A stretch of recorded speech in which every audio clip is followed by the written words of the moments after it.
ভারতে বেশ কয়েকটি জায়গায় আঘাত হানে এবং ভারতে 10,000 মানুষের মৃত্যু হয় এই 2004-এর ভূমিকম্পে।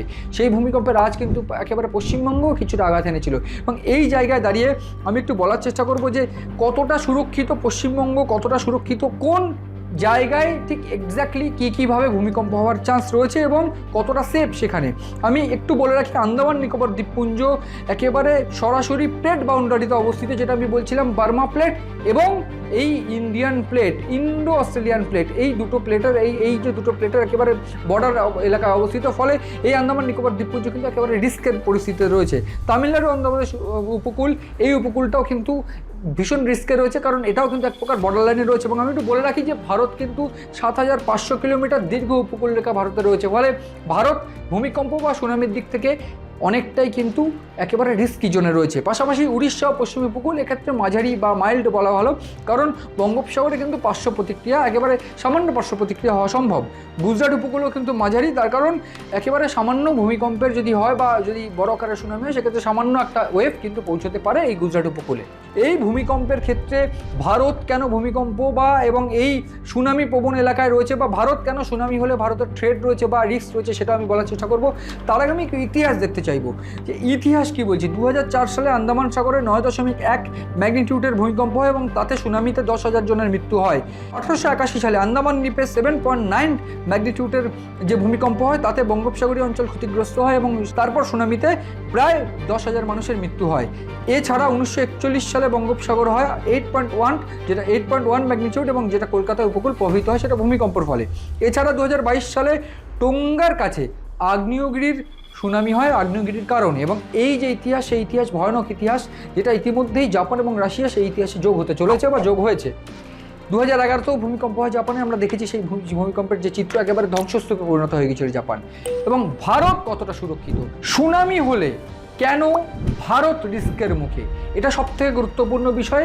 সুনামি হলে ভারত যথেষ্ট ক্ষয়ক্ষতির মুখে পড়বে, তার কারণ 7,500 কিলোমিটার সমুদ্র উপকূলবর্তী এলাকা এবং সবথেকে আশ্চর্যের বিষয়, এই 7,500 কিলোমিটার উপকূলবর্তী এলাকায় উত্তর দিকে রয়েছে ভারতের ইউরেশীয় প্লেট এবং ভারত যে ইন্ডিয়ান প্লেটের উপর অবস্থিত, তার দক্ষিণ পূর্বে রয়েছে সাবজাকশন জোন অর্থাৎ ইন্দো অস্ট্রেলিয়ান প্লেট এবং পূর্বের দিকে রয়েছে বার্মা প্লেট, যেটা আন্দামান নিকোবর অঞ্চলে রয়েছে। এবং এর আগে 2004 সালে ইন্দো অস্ট্রেলিয়ান প্লেটের সঙ্গে বার্মা প্লেটের যে একেবারে ঘর্ষণ বা ঘষা লাগে, একটা চলে যায় এবং যেটা আমি বলছিলাম সাবজাকশন, এই সাবজাকশনের ফলেই একেবারে 2004 সালে ভূমিকম্প হয়। এবং এই প্লেট 2000 যে ইন্ডিয়ান প্লেট, সেটা কিন্তু আস্তে আস্তে যে ইন্ডিয়ান প্লেট বলা ভালো, সেটা আস্তে আস্তে ইউরেশীয় প্লেটের দিকে 5 সেন্টিমিটার সরে যাচ্ছে। এবং এই ইউরেশীয় প্লেটের দিকে সরে গেলে বার্মা প্লেট এবং ইন্দো অস্ট্রেলিয়ান প্লেটের সঙ্গে যে জায়গাটা, যে জায়গাতে রীতিমতো তারা মিলছে একসঙ্গে, যে জায়গাটা বর্ডার লাইন, সেই জায়গাতে কিন্তু একটা একটা গ্যাপ তৈরি হচ্ছে। এবং এই গ্যাপ তৈরি হওয়ার ফলে বড় আকারের ভূমিকম্প হবে এবং এই বড় আকারের ভূমিকম্প হলেই কিন্তু সুনামির আকার ধারণ করতে পারে। এবং সবথেকে গুরুত্বপূর্ণ বিষয়, যখন ইউরেশীয় প্লেট 5 সেন্টিমিটার করে সরছে, তখন ইউরেশীয় প্লেটের সঙ্গে কিন্তু এই ইন্ডিয়ান প্লেটের ধাক্কা হলে উত্তর দিকটায় কিন্তু বড় ধরনের ভূমিকম্প হয়। এবং সেটা আমরা এর আগেও দেখেছি, ইতিমধ্যে আমরা দেখেছি বেশ কয়েক জায়গায়, এই কাশ্মীর বা উত্তরাখণ্ড বিভিন্ন জায়গায় কিন্তু, অর্থাৎ উত্তর দিকটায় কিন্তু ভূমিকম্প বরাবর লেগে থাকে। সেই দিক থেকে দেখতে গেলে এই যে জোনটা আন্দামান নিকোবর দ্বীপপুঞ্জ সবথেকে ভয়ানক জোন এবং আন্দামান নিকোবর দ্বীপপুঞ্জ সহ তামিলনাড়ু, কেরালা, হায়দ্রাবাদ, এই জায়গাটাও কিন্তু একেবারে রিস্কের বাইরে নয়। কিন্তু 2004 সালের পর ভারত সুনামি রুখতে কী করেছে, বা স্বাভাবিকভাবে প্রাকৃতিক যে দুর্যোগ, সেই দুর্যোগ রোখা যায় না, কিন্তু সুনামির যে সতর্কতা হিসেবে ভারত কী করতে পেরেছে বা ভারতের কী প্রস্তুতি রয়েছে। প্রাথমিকভাবে বিভিন্ন উপকূলবর্তী এলাকায় কিন্তু এখন অবধি মক ড্রিল চলে, সুনামি হলে কী করা উচিত, ভূমিকম্প হলে কী করা উচিত, সেই ধরনের মক ড্রিল কিন্তু চলে। কিন্তু প্রাথমিকভাবে 2004 সালে এত ক্ষয়ক্ষতি হওয়ার কারণ কোনোভাবেই কিন্তু তাদের জানা ছিল না, বা সরকারের পক্ষে বা কোনোভাবে স্থানীয় মানুষের পক্ষে জানা সম্ভব ছিল না যে এক্স্যাক্টলি কী হতে পারে, সুনামি কীভাবে আসতে পারে। কিন্তু সেই দিক থেকে দেখতে গেলে ভারত কিন্তু একটা অ্যাকশন নিয়েছে। ইনকোসিস যেটা পরিষ্কার করে দিয়েছে যে ন্যাশনাল ডিজাস্টার যে রেসপন্স যে টিম, সেই টিমের মাধ্যমে তারা কাজ করবে। এবং এই ইনকোসিস যেটা মূলত একটা র্যাডার সিস্টেম, যা সুনামি সতর্কতা দেবে এবং যেটা মূলত খুব তাড়াতাড়ি ওয়ার্নিং দিতে পারে মাত্র ভূমিকম্প ঘটার, যে ভূমিকম্প হওয়ার কিছুক্ষণের মধ্যেই কিন্তু সুনামি আসতে পারে। এবং ঠিক সেই ভূমিকম্প আমরা রাশিয়া এবং জাপানের ক্ষেত্রেও তাই দেখলাম। এবং এক্ষেত্রে কিন্তু মাত্র 10 থেকে 15 মিনিটের মধ্যে সতর্কতা পাঠাবে ইনকোসিস। সেই যে র্যাডার, সেই র্যাডার কিন্তু ইতিমধ্যে ইনস্টলেশন সম্ভব হয়েছে এবং সেটা কিন্তু হায়দ্রাবাদে রয়েছে।